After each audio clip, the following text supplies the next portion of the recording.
ആര് വെച്ച് സ്റ്റാർട്ട് ചെയ്യും? ഞാൻ ഓർ ഫിസിക്സ് ഓഫ് ബയോളജി? ഞാൻ സ്റ്റാർട്ട് ചെയ്യുന്നില്ല. പക്ഷെ ബയോളജിക്കാണ് ഫാൻസ് കൂടുതൽ. ഫിസിക്സിലാണ് കോൺസെപ്റ്റ്സ് കൂടുതൽ. ആയിക്കോട്ടെ, എന്നാ ഫിസിക്സ് സ്റ്റാർട്ട് ചെയ്തോ. Okay, so hello everyone.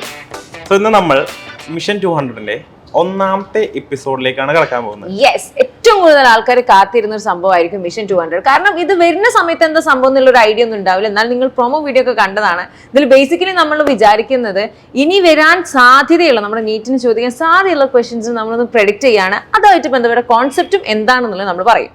Yes, so ഇപ്പോൾ ഫിസിക്സിന്റെ കേസിൽ നമ്മൾ ഡിസ്കസ് ചെയ്യാൻ പോകുന്ന ക്വസ്റ്റ്യൻസിന് ഒരു പ്രത്യേകത ഉണ്ട്. അതായത് വെച്ചാൽ നമുക്ക് തിയറി പഠിച്ചു കഴിഞ്ഞാൽ ചെയ്യാൻ പറ്റുന്ന ക്വസ്റ്റ്യൻസ് ഉണ്ട്.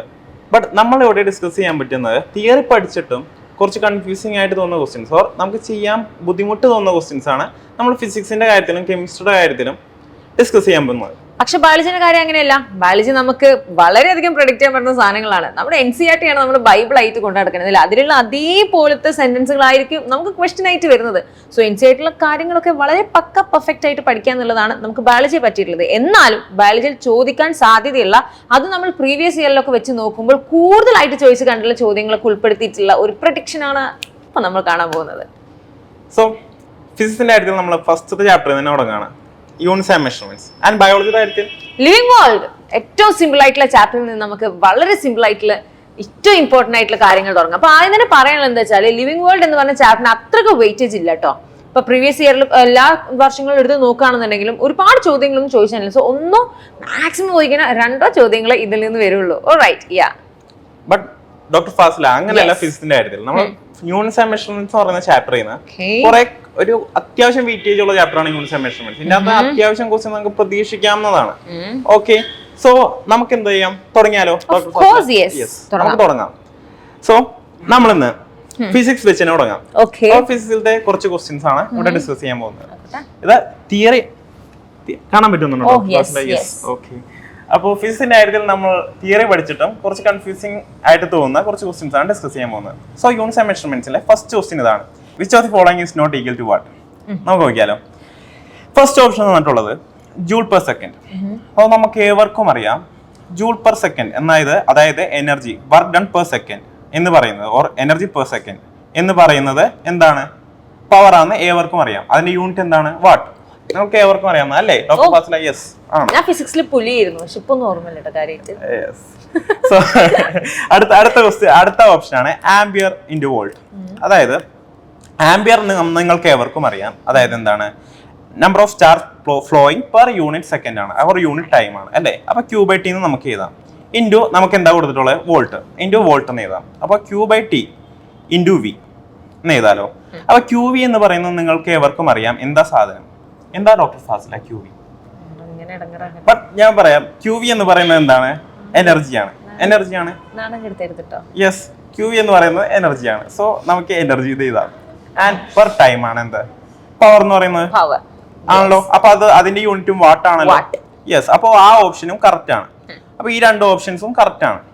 നമ്മളോട് ചോദിച്ചുള്ള question not equal to what എന്നാണ്. അപ്പൊ ഇനി അടുത്ത ഓപ്ഷൻ നോക്കി നോക്കാം.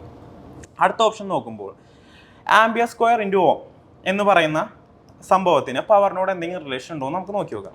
നമുക്ക് ഏവർക്കും അറിയാം, ഒരു റെസിസ്റ്ററിൽ കൂടെ കറണ്ട് പാസ് ചെയ്യുന്നുണ്ടെങ്കിൽ ഓക്കെ, ആ റെസിസ്റ്ററിൽ ഉണ്ടാവുന്ന ഓർ എനർജി ഓർ ഹീറ്റ് എന്ന് പറയുന്നത് എന്താണ്?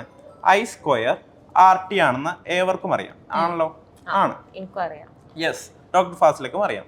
സോ എടുത്ത് പറയണ്ടോ? Yes, okay.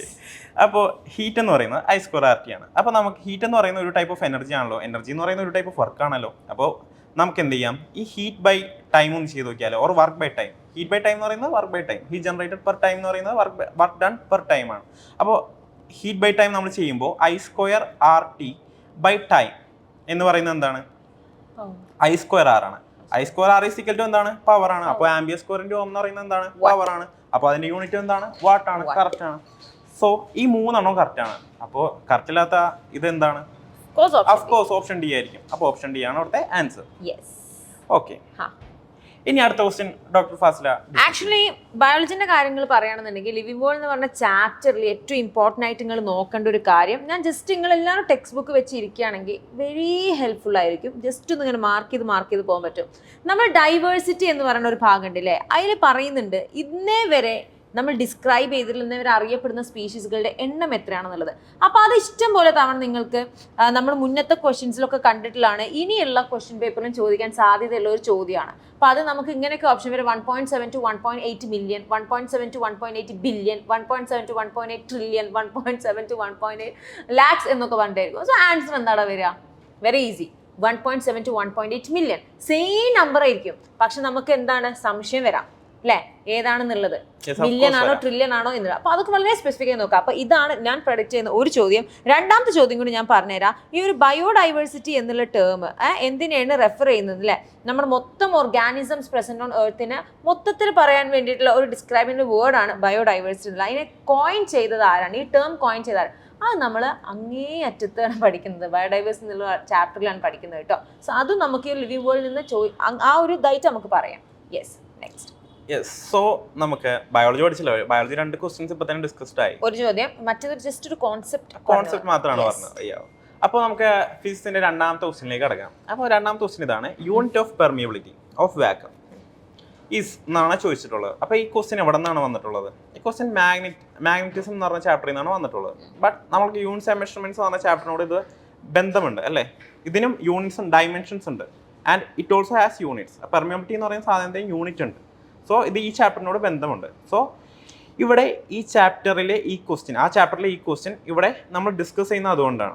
അപ്പോൾ നമുക്ക് നോക്കിയാലോ, യൂണിറ്റ് ഓഫ് പെർമിയബിലിറ്റി അതായത് μ0 എന്തായിരിക്കും നോക്കാം. നമുക്ക് ഏവർക്കും അറിയാവുന്ന ഒരു ഇക്വേഷൻ ഉണ്ട്, അതായത് magnetic field is equal to μ0 ni എന്ന് പറയുന്ന ഒരു ഇക്വേഷൻ നിങ്ങൾക്ക് ഏവർക്കും അറിയാം. അതിൻ്റെ അകത്ത് n എന്ന് പറയുന്നത് എന്താണ്? Number of turns per unit length of solenoid ആണല്ലോ, number of turns per unit length ആണ്. ആൻഡ് ഐ എന്ന് പറയുന്നത് എന്താണ്? കറണ്ട് ഫ്ലോയിങ് ത്രൂ ദി കോയിലാണ്, എവർക്കും അറിയാവുന്ന കാര്യമാണ്. ഇനി ബി എന്താണ്? ബി എന്ന് വെച്ചാൽ മാഗ്നറ്റിക് ഫീൽഡാണ്.